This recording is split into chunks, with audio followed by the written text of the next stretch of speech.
Afrika'nın rengi yine küçücük bir Afrika ülkesi olan Burundi'de. Kanyaruho sınır kapısından geçtikten sonra başkent Bujumbura'ya, halkın tabiriyle Buja'ya vardım. Burada harika bir seyir terasındayım. Arkamda Tanganyika Gölü var. Birazdan şehre doğru inip hayata karışacağım ve burada zaman geçireceğim. Buja'da birkaç gün kaldıktan sonra Gitega, Muramvya, Maramba derken güneye doğru yol alıp yoluma devam edeceğim. Afrika'nın rengi Burundi'de başlıyor.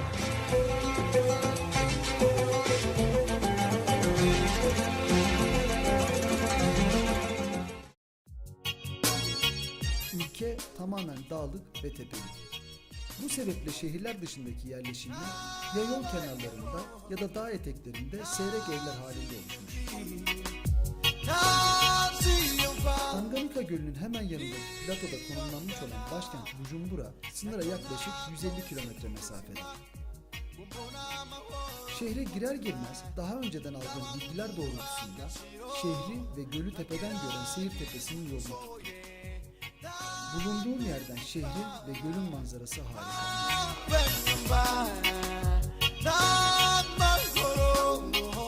Burundi, Orta Afrika'da Büyük Göller bölgesinde yer alan küçük bir ülkedir.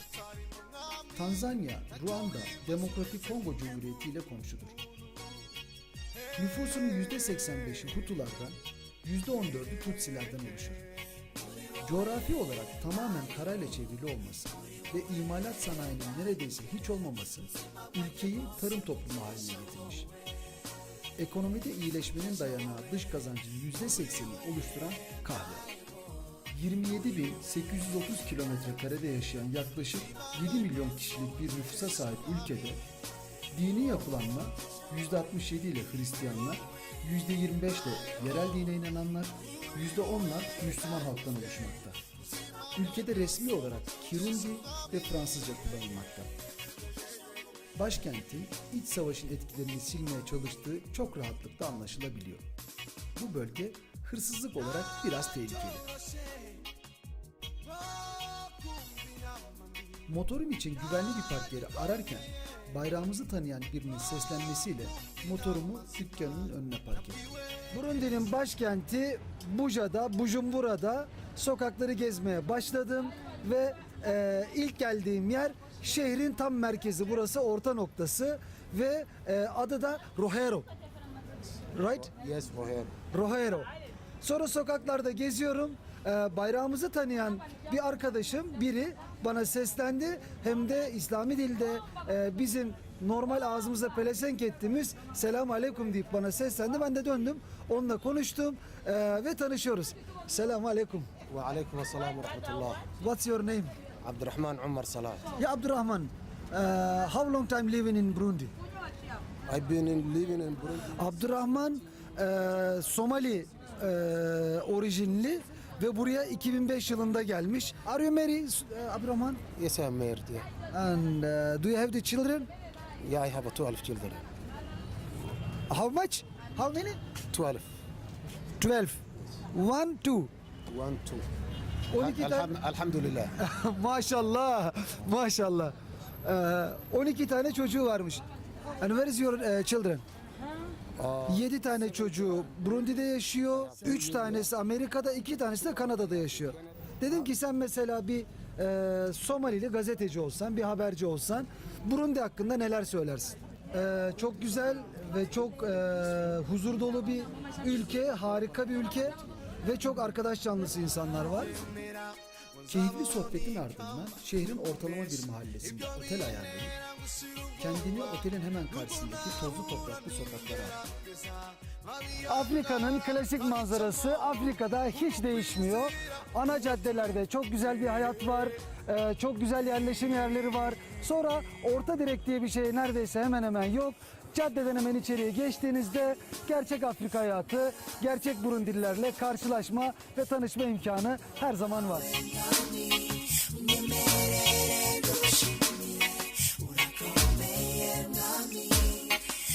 Sokaklarda yine etrafım çocuklarla çevriliyor. Çocuklar her tarafta aynı. Değişen hiçbir şey yok. Bu küçük hanım dedi ki gel beni çek. What's your name? My name is James. James. Yeah. Mustafa. Mustafa. Yeah, Where do you live now? And I make a TV program about Burundi. Burundi. Yeah, I'm work as a Turkish National TV. TV. Ya TRT Türk. Afrika'da değişmez bir klasik var. O da şu. İlk önce insanlarla hemen tanışabiliyorsunuz. Türkiye hakkında aslında hiçbir şey bilmiyor. Yani ne olduğunu da bilmiyor. Sonrasında şunu söylüyor. Senin ülkene gitmek isterim ama diyor bana yardım etmen lazım. Ben de hep şunu söylüyorum. Diyorum ki sana yardım ederim ama sana para vermem. Çünkü burada herkes beni beyaz görüyorlar. Ben muzunguyum. Muzungu. Ben muzunguyum. Onlar için dolar işaretiyim. Onlar için para işaretiyim. Ve hepsi benden para istiyor. Ben de söylüyorum ki sana yardım ederim ama sana para vermem. Prensip olarak herhangi birine para vermekten hoşlanmıyorum. Bunun yerine açsa yiyecek, ihtiyacı varsa kıyafetimi paylaşmak bana göre daha doğru. Bu sokakta da çocuklara muz alıp dağıtmak istedim. Muzungu yani beyaz adam olduğum için beni kazıklamaya çalışıyorlar. Ayaküstü beni kazıklıyor. Normalde bu muz 100 frank. Fakat buradan ona işaret etti. İlk önce 200 dediler ama şimdi bana bunu 150'ye satıyorlar. Sonra bir şekilde indirim oluyor ve sonunda ideal fiyata muzları alabiliyorum. Bu sokaklara o kadar nadiren beyaz adam giriyor ki çocuklar ellerime, kollarıma, bacaklarıma sarılıyorlar. Bunun bir heyecan dalgası mı, bir oyun mu yoksa gerçekten açlıktan mı olduğunu anlamak imkansız.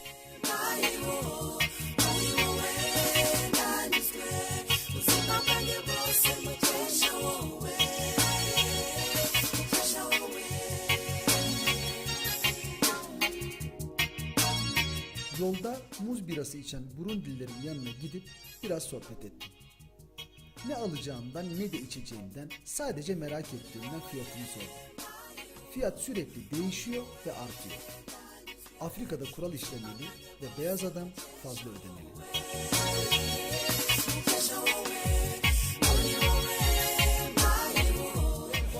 Yol üzerinde tamamen el işçiliğiyle yapılmış koltuklardan birini buldum. Burada da dinleniyorum çünkü hemen şurada ağaçlardan yanımdaki ustalar elleriyle tamamen hiç makine falan kullanmadan testere onlarla yapıyorlar.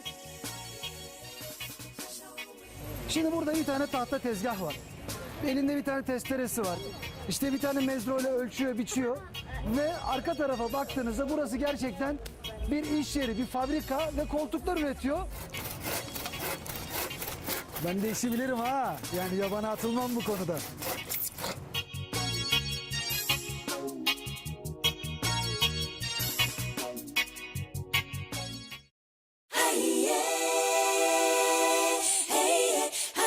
Ertesi sabah Bujumbura'da turistik bir alan olan Nil kaynağına doğru hareket ettim.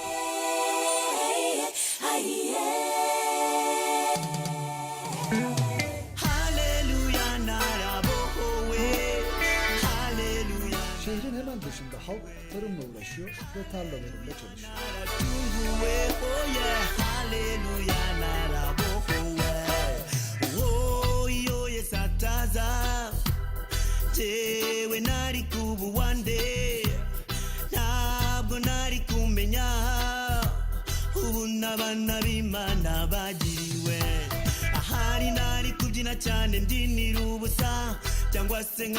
Bujumbura'ya 15 kilometre mesafedeki Kabeze kasabasındayız.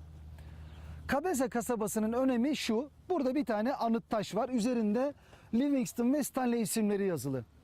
Bunun özelliği şu, dünyanın en uzun nehri Nil Nehri'nin kaynağının burada olduğunu söylüyorlar. Bu kaynakla ilgili 3 tane iddia var. Kimilerine göre Uganda Victoria Gölü, kimilerine göre Livingstone ve Stanley'e göre Tanganyika Gölü, kimilerine göre de Kigoma'da bunun bir müzesi var, Tanzanya'da orası. 2 tane İngiliz araştırmacı var. Bunlardan bir tanesi Stanley Uganda'dan yani kuzeyden güneye doğru geliyor. Bir tanesi de Livingstone, o da güneyden kuzeye doğru yani Tanzanya'dan yukarıya doğru çıkıyor.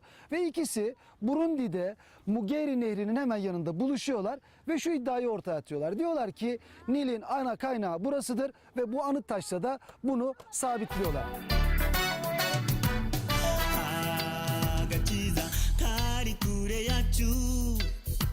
Nil'in kaynağından tekrar şehre dönerken bir köy pazarına girip biraz dolaştım.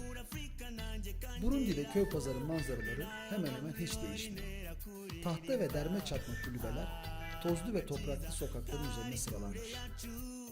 Bu tür yerlerin en güzel şeyi yerel halkın genelde çok cana yakın ve güler yüzlü oluşu. Bazen insanın elinde imkan var, teknolojiyi kullanıyor. Sıcaklığı, ısıyı bile gösterebiliyoruz.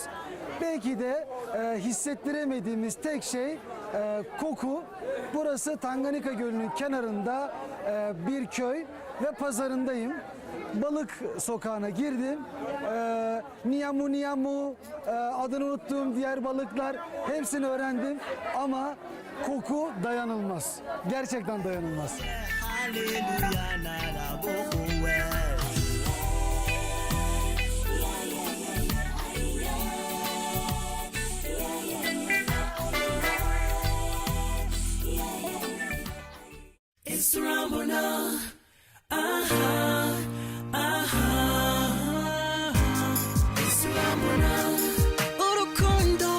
Şehre döndüğümde Tanganyika Gölü'nün kenarındaki bir halk plajında duruyor.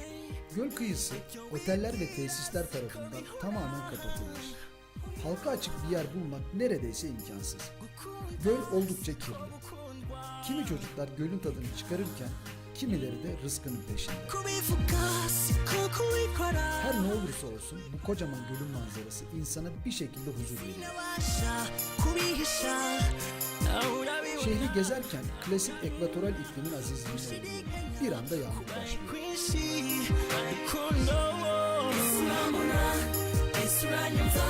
Yağmur kesildiğinde benim için de sürpriz sayılabilecek bir konaklama için şehrin en güzel otellerinden birine çıkıyorum.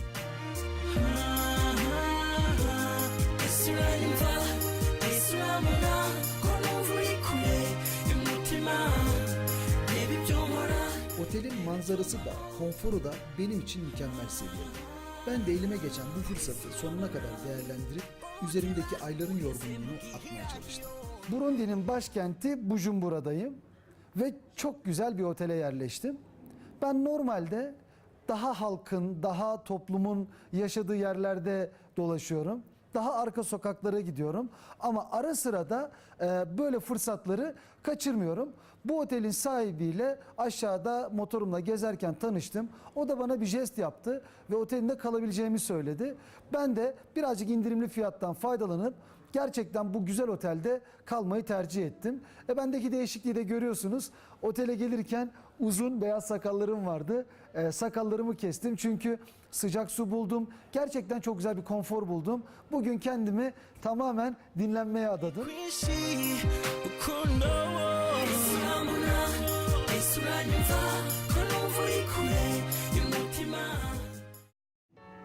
Afrika'da enteresan bir kahvaltı kültürü var. Farklı.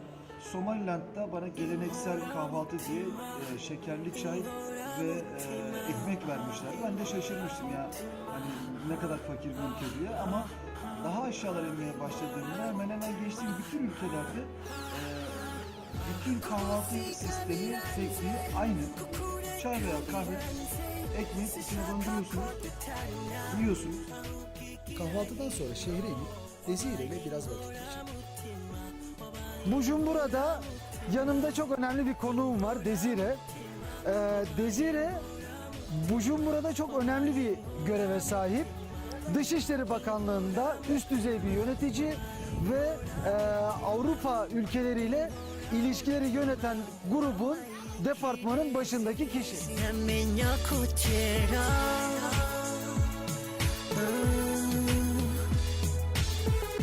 What do you think about the Bujumbura? This is your homeland. Yeah, it is my homeland, and you know Bujumbura. Bujumbura gerçekten çok sakin, çok güvenli ve gelişmekte olan bir şehir. I'm reading some the information on internet. Yes. Also some travel book. Yeah. Bujumbura is sometimes night time is dangerous, some thieving and a little bit dangerous, something like that. Why? Do you know why? Sometimes people. Bu diyor genel bir kuraldır diyor. Hani insanlar iyi şeylere bakarlar, kötü şeylere bakarlar. Ama onlar birazcık daha kötü şeylere fokus olmuşlar diyor. Onun için bunu görüyor. Sen de diyor bir yabancısın ama kimse sana dokunmadı, kimse seni rahatsız etmedi.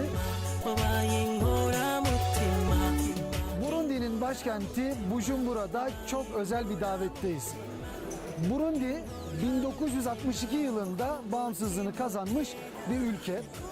Dışişleri Bakanlığı ve Uluslararası İlişkiler bölümünün organize ettiği diplomaside 50. yıllarını bugün kutluyorlar. Bürokratlar ve çalışanlar kamera önünde çok konuşmaya yanaşmadı. Ama bu davetin bana katkısı müthiş oldu. Burundi Devlet Başkanı ile bir röportaj ayarladım.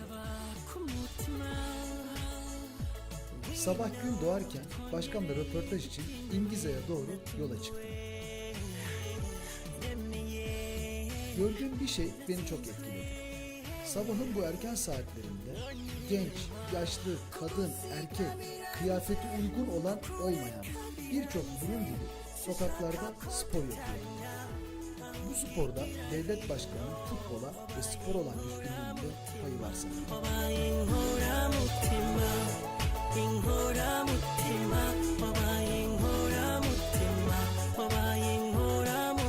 Bir önceki akşam katıldığım toplantıda elime geçen fırsatı değerlendirip Burundi Devlet Başkanı'nın basın toplantısına katıldım. Başkan her hafta internet, telefon ve mesajla gelen soruları cevaplıyor. Toplantı sonrasında başkan beni röportaj yapmak için futbol stadyumuna çağırdı. Basın toplantısı sonrası dışarı çıktığımda beni bekleyen bir motorcuyla sohbet etmeye başladım. Motosiklet aşkı hiçbir ülkede değişmiyor. Burundi'de de değişmeyen bir kural var, motosiklet aşkı. Benim gibi motosiklet sevdalısı bir arkadaşımla karşılaştım. Hey, how are you? I'm fine. What's your name? Jean-Marie. Jean-Marie. Oui. İki zamanlı bir motosiklet ama şöyle bir şey var. Hani uzaktan bakıldığında işte zincirini yağlamış, motorunu temizlemiş. Gerçekten güzel bakmış motoruna. Birazdan zaten çalıştıracağız ve belki de ondan birazcık şov yapmasını da isteyebilirim.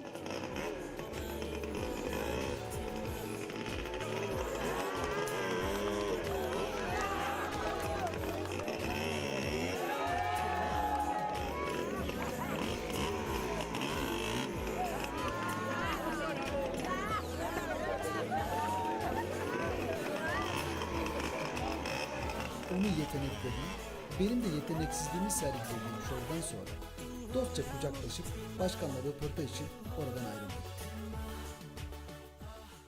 I'm going from Egypt to South Africa by motorcycle and I'm visiting your country and I heard your the interest in football. What do you think about the football? Football is a game which is practiced by many people in the world. Now we have created a soccer academy, which is called Messenger FC.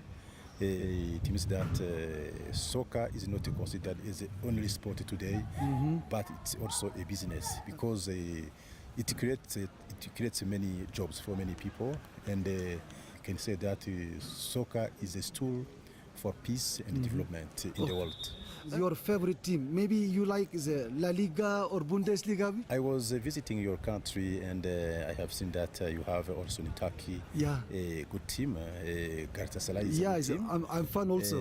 Yes, but I am a friend of the Manchester and the Chelsea. That's why I always supported Drogba, who is a very famous player in the soccer. Can you share your family the time? Can you spend the time with family? Yes, of course. Everything is based on the program. I have a program to go in the office. I have a program to play soccer, and I have also time to occupy my family. What do you think about Burundi and the Turkish relationship? Last year I was visiting your country, and also we have sent many delegations from Burundi to Turkey, and also many delegations came from Turkey, and we are planning to conclude agreements, and we think that the relationship between Burundi and Turkey are very excellent. Okay. Do you have a wish and message all of the world? we wish every success to everybody, and also to see how we can develop also peace and security in the world. Thank you very much Mr. President. Başkentin sokaklarında dolaşırken mototaksi sürücüsü Salim'le tanıştım. Onunla birlikte evin yolunu tuttum. Dedim ki ya ben şeye geldim, Burundi'ye geldim. Arka sokakları gezdim ama hiçbir ev görmedim. Hani bana bir Burundi'nin nasıl, nerede yaşadığını gösterebilir misin? O da gel benim evimi sana göstereyim dedi. İşte onun için de evine geldik. Bakalım şimdi hem evini ziyaret edeceğiz hem de hayatı nasılmış onu göreceğiz. Selamun aleyküm. Bu Umumbati bilgisi geçen pazarda da görmüştüm. Onları alıyorlar böyle her tarafta var ama bunlar. Güneşin altına koyuyorlar, kurutuyorlar. Sonra bunları toz haline getiriyorlar. Suyla karıştırıp içine çok az yağ gibi bir şey koyuyorlar. Ondan sonra da bizim irmiye benzer daha katısından bir ekmek yapıyorlar. Çok da lezzetli oluyor. Kasaba ekmeği böyle yapıyor. Erkan Öztürk Burundi'den bildirdi. Burundi'de insanlar genellikle bir avlu ortasında etrafına konuşlanmış evlerde yaşıyorlar. Yani böyle bir geniş bir avluda 4-5 tane oda, 4-5 tane kapı var. Hepsi aynı yere açılıyor ve buradaki birazcık daha ortak yaşam çünkü zor bir hayat var. Hemen hemen hayatın zorluklarını paylaşıyorlar diyebilirim. Çünkü bazı şeyleri ortak almazsanız tek başına almanız gerçekten zor. Şimdi böyle bir yerde yaşıyor. İçeride yatak odası var. Burada da işte onların yaşam odası var. Mutfaklar zaten dışarıda ortak alanda. Burada mutfak vesaire gibi şeyler çok yok. Her şey kapıların önlerinde yapılıyor. İşte bir tane mobilyası var. Bu mobilyasının içerisinde eşyaları var. Tabaklar, bardaklar, hemen hemen bütün ihtiyaçları burada. Sonra işte bir tane televizyonu var gayet güzel. Basit bir ev. Diğer ülkelerde veya diğer şehirlerde çatı yapılırken çok fazla metal kullanılmıyor. Herhalde sıcağa karşılık yapılan bir şey. Bu evin çatısı metalden yapılmış, alüminyum levhalardan yapılmış. Çünkü Bujumbura çok sıcak bir şehir değil. Salim, Naam. how much your salary or daily money, the motor taxi? Motor taxi. I found the $10. $10. Oh, good money. This is your home? Yeah, it isn't my home. Rent? Yeah. How much? How much? 55. 55. 55,000. 55,000. Ev onun değilmiş. 55.000 frank, yaklaşık $40 civarında bir şey var. Kira gideri var. Do you have brother, sister? Brother. My brother. Brother. Ha. My brother, he lives Canada. Küçük kardeşi Kanada'da yaşıyormuş. Brother sent the money? No, No. no, Why? because her wife Eh? isn't good. Him wife is not Bad good. wife. The Canadian? No, Rwandan. Rwandan. Bad wife? Yeah, How is your life in Burundi? it is very bad. Very bad, very good. No, very bad. Bad. Bad. Buradaki hayatı, Bujumbur'daki hayatı gerçekten zormuş. Motosikleti onun değilmiş ya, ben şimdi öğrendim. Benim diyordu. Motosikletini kiralamış. How much the rent? Motorcycle? 15. 15. 50. 50. What do you want the world? Aha. In my job, In my job. Aha. if The motor taxi. I working good, Ha. I give my wife Kendisine bir tane motosiklet istiyor çünkü motosikletine 50.000 frank veriyor. Eğer onu vermezse işte 7.000 frank veriyormuş karısına. Daha fazla para verilmiş. Okul parasını falan da, çocukların okul parasını falan da arttırabilirmiş. Dediğim gibi uzun zamandır bu soruyu soruyorum. Afrika'da parasızlık, imkansızlık insanların hayal gücünü bile kısıtlıyor. Sakin ve güzel bir sohbetin ardından evden ayrılıp Burundi'nin ikinci büyük şehri Gitega'ya doğru yola çıktık.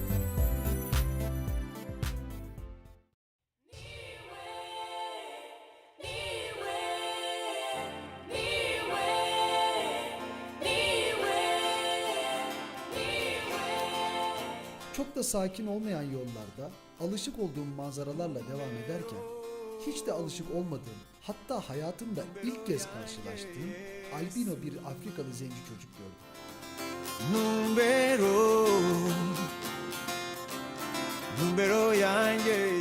Öğleden sonra geç saatlerde Gitega'ya vardım.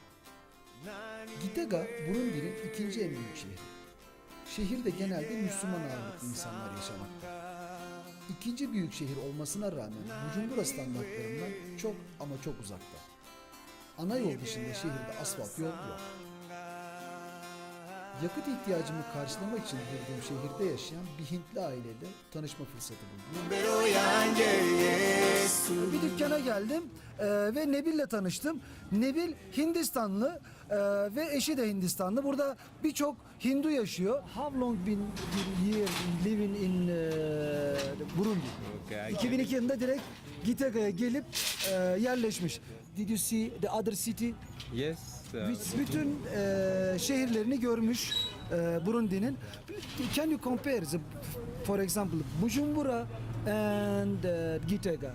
Yes, it's a very big difference. Aradaki fark da şu, orası gelişen, gelişmiş, çok büyük bir şehir. Burası Burundi'nin ikinci büyük şehri ama siz de görüyorsunuz ki dedi, arada çok büyük bir fark var. Hem yaşam standardı olarak, hem gelişim olarak, hem şehir standardı olarak. Can you compare from India and Gitega? Orada diyor hava çok sıcak, buradaki diyor hava, iklim oraya göre çok daha güzel.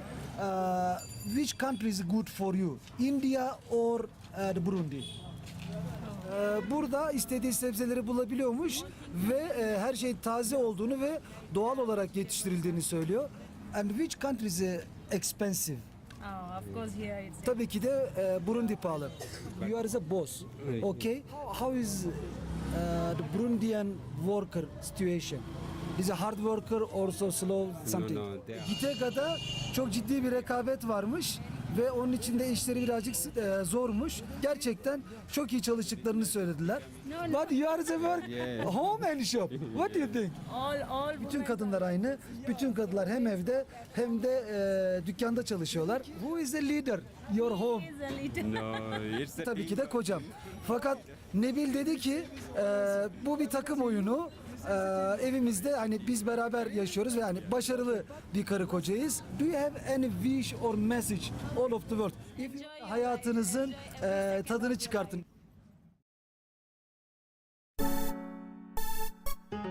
Gitega'dan ayrılır ayrılmaz yine yağmur başladı. Ve ben de artık hiç zorlamadan böyle olması gerekiyormuş diyerek ilk uygun yerde kampımı yaptım. Öğrendiğim bir şey varsa Burundi'nin havasına güvenme. Neden derseniz güneş varken gölge için kendime saklanacak bir yer arıyorum. Sonra birden bir dakika içinde her şey değişiyor. İnanılmaz bir yağmur yağıyor. Sonra yağmurdan korunmak için kendime saklanacak bir yer arıyorum. Sürekli bir yerler arıyorum. Benim için önemli olan yağmur yokken kampımı kurabilmek. Çünkü yağmur varken kamp kurmak, malzemelerimi korumak gerçekten çok zor. Hava kuruyken kendime de çok güzel bir yer buldum. Burada şimdi bu gece kampımı yapacağım. Ne yapacağı belli olmayan havanın azizliğine uğramamak için çok çabuk çadırımı kurup yapılabilecek en çabuk yemeği yaptım. Burundi'ye geldiğimden beri bir şey dikkatimi çekti. O da buralarda biber yok. Yeşil bibere hiç rastlamadım. Uzun zamandır da nedendir bilmiyorum. Canım menemen istiyor. Benim için en kolay yiyeceklerden bir tanesi yumurta pişirmek veya makarna yapmak. Ama sadece domatesli yumurta yapabiliyorum. Çünkü biber bulamıyorum. Bugün de çabuk olacak. Çünkü karşı tarafta bulutlar çok hızlı geliyor. Bu yüzden en iyisi çabuk pişecek menemeni yapmak, yemeği yemek. Ondan sonra kendimi hemen çadıra atmak. Çünkü yağmurda ıslanmak istemiyorum. Kanyaruho sınır kapısından girdikten sonra Ngozi, Kyanza derken Bujumbura'ya kadar ulaştım. En çok vaktimi de zaten Bujumbura'da geçirdim. Ülkenin en büyük şehri ve başkenti. Bu ülkede iki şeyde birazcık sıkıntı yaşadım. Onlardan bir tanesi dil sorunu. Kirundi ve Fransızca konuşuyorlar. Tabii ben ikisini birden bilmiyorum. Bir de havanın gerçekten çok değişken oluşu. Saatler içerisinde çok güneşli bir havadan çok yağmurlu bir havaya geçiş yapılıyor burada. Bu birazcık beni zorladı motosiklette seyahat ederken. Bunun dışında yine halkın arasında dolaşmaya çalıştım. Gerçek Burundililer kimmiş onları öğrenmeye çalıştım. Bujumbura'dan sonra Gitega, Makamba derken artık sınıra iyicene yaklaştım. Dün gece çok güzel bir kamp yaptım. Sabah oldu, güneş var ve ben sınıra doğru devam edeceğim. Burundi gezisi burada benim için bitti. Bundan sonra başka bir ülkeye geçiş yapıyorum. Afrika'nın rengi devam edecek.